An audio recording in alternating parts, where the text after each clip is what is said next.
आइए आज हम 18वीं शताब्दी के मध्य भारत में विदेशी लोग ईस्ट इंडिया कंपनी के अधिकारी, कर्मचारी व व्यापारीगण आए। ब्रिटिश शासनकाल में भारतीय कला मृतप्राय रही। कला की शिक्षा के लिए 1834 ईस्वी में मेकाले ने भारतीयों को आम्ल शिक्षा प्रणाली के अनुसार प्रशिक्षित करने के उद्देश्य से मद्रास में 1850, कलकत्ता में 1854, बम्बई में 1857 व लाहौर में 1857 ईस्वी में कला विद्यालय खोले गए। इंग्लिश यूरोपीय कलाकारों को निर्देशक के रूप में नियुक्ति की गई। 1886 ईस्वी में बी हेवेल मद्रास कला विद्यालय से बदलकर कलकत्ता कला विद्यालय के निदेशक बनी। हेवेल ने अवनींद्रनाथ टैगोर के सहयोग से भारतीय कला क्षेत्र में नवीन विचारधारा का जन्म दिया। उन्होंने कहा, भारतीयों को पाश्चात्य कला की मृग तृष्णा व आधुनिकीकरण के पीछे दौड़ना निरर्थक होगा। अपनी परंपरागत कला अजंता, एलोरा, राजपूत, मुगल तथा पहाड़ी लघु चित्र शैलियों को आदर्श मानकर उनका अध्ययन करके समकालीन विषयों का चित्रण किया, जिससे उनकी कला में स्वाभाविकता के साथ भारतीय जीवन दर्शन की सत्य अनुभूति प्रकट हो सकती है। पाश्चात्य यूरोपीय कला का रूप भौतिक एवं नश्वर सौंदर्य से प्रभावित है। हेवेल के विचारों से प्रेरणा पाकर अवनींद्रनाथ ने परंपरागत नियमों, रेखाओं को लयात्मकता, रंगों की मोहकता तथा उनकी विभिन्न शैलियों की प्रमुख विशेषताओं का गहन अध्ययन किया। 1902 में जापानी कलाकार हिनसिदा ताइकान कलकत्ता आए थे। अवनींद्रनाथ ने चीन व जापानी आधार की वाश पद्धति को कोमल रंग संगति को अपनाया। भारतीय व जापानी शैलियों के सम्मिश्रण से एक नवीन कला धारा विकसित हुई, जिसे हम बंगाल शैली या पुनरुत्थान शैली कहते हैं। बंगाल स्कूल के प्रमुख धार्मिक, पौराणिक, सामाजिक विषय थे, जो कला के विभिन्न उपभाग चित्रकला, मूर्तिकला, ग्राफिक, एचिंग के माध्यम से पूरे देश में फैलने लगे। 1905 में वी हेवेल के स्थान पर अवनींद्रनाथ की कलकत्ता कला विश्वविद्यालय के प्राचार्य पद पर नियुक्त हुई। अवनींद्रनाथ के शिष्यों में नंदलाल बोस प्राचार्य, शांति निकेतन कला विद्यालय, देवी प्रसाद राय चौधरी प्राचार्य, मद्रास कला विद्यालय, समरेंद्रनाथ गुप्ता प्राचार्य, लाहौर कला विद्यालय तथा असित कुमार हलदर प्राचार्य, लखनऊ कला विद्यालय प्राचार्य पद पर नियुक्त हुए, जिससे पुनरुत्थान शैली का काफी प्रचार प्रसार हुआ। 1907 ईस्वी में वी हेवेल व गगनेंद्रनाथ टैगोर ने Indian society of oriental art की स्थापना की। इस संस्था के संचालक लॉर्ड किचनर अधिकांश अंग्रेज तथा 5 भारतीय थे।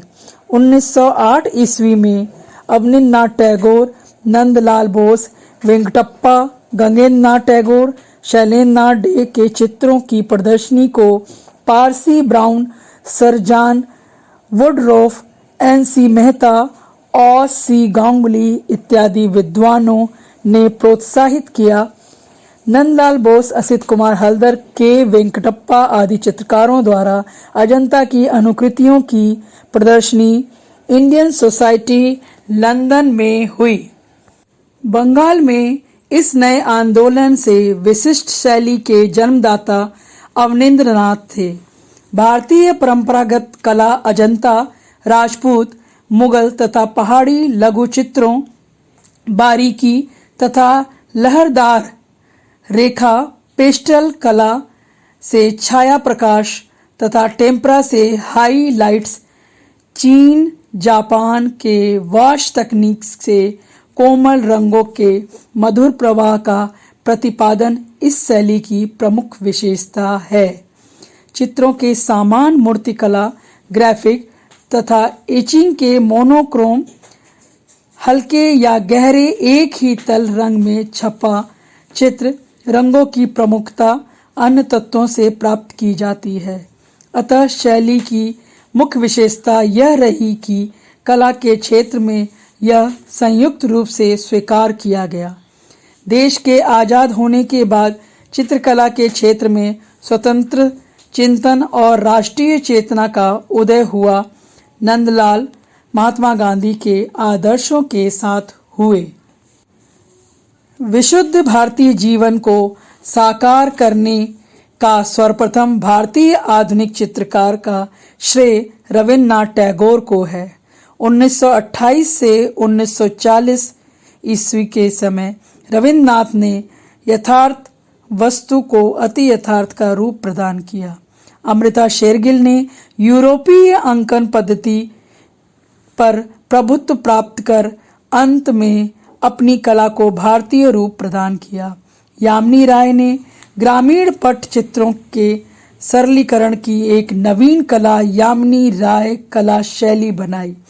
उन्होंने भौतिक सृजन पर बल दिया, अतः उनके चित्र पाश्चात्य प्रभाव से मुक्त रहे।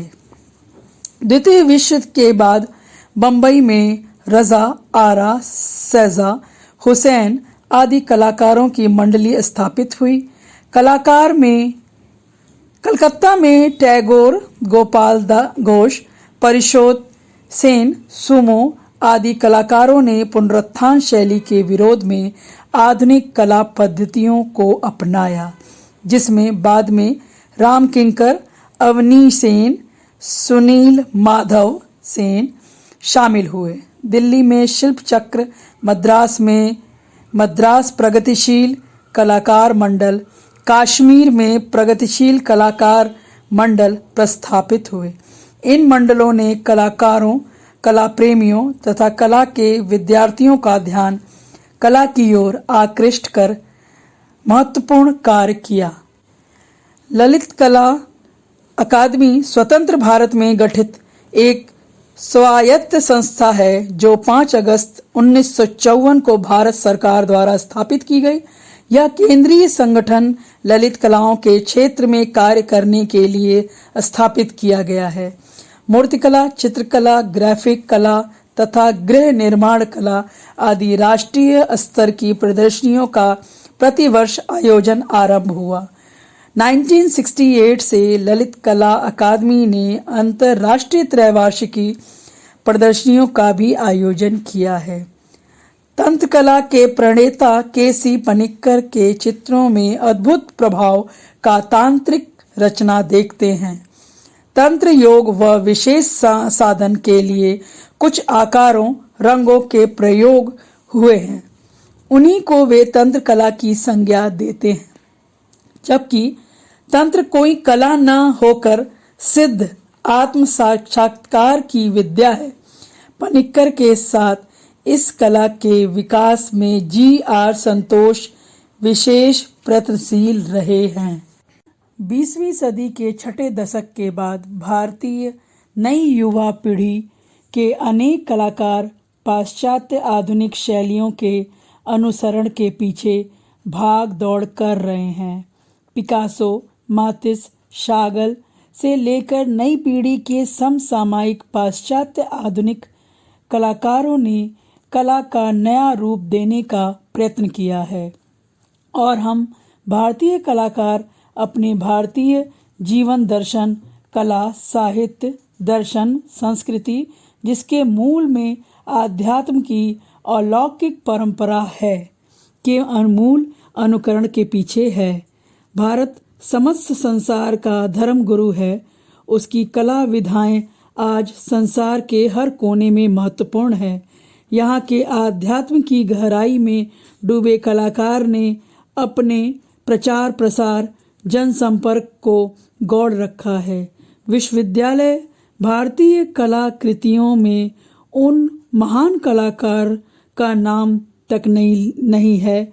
हम अपने मूल आदर्शों को कला के माध्यम से संसार में फैलाने के लिए एकजुट हो मनुष्य की चरम लक्ष्य के दिशा निर्देश की प्रेरणा स्वरूप कलाओं का निर्माण कर अपने साथ साथ संसार को भी आनंद सागर में डुबोएं।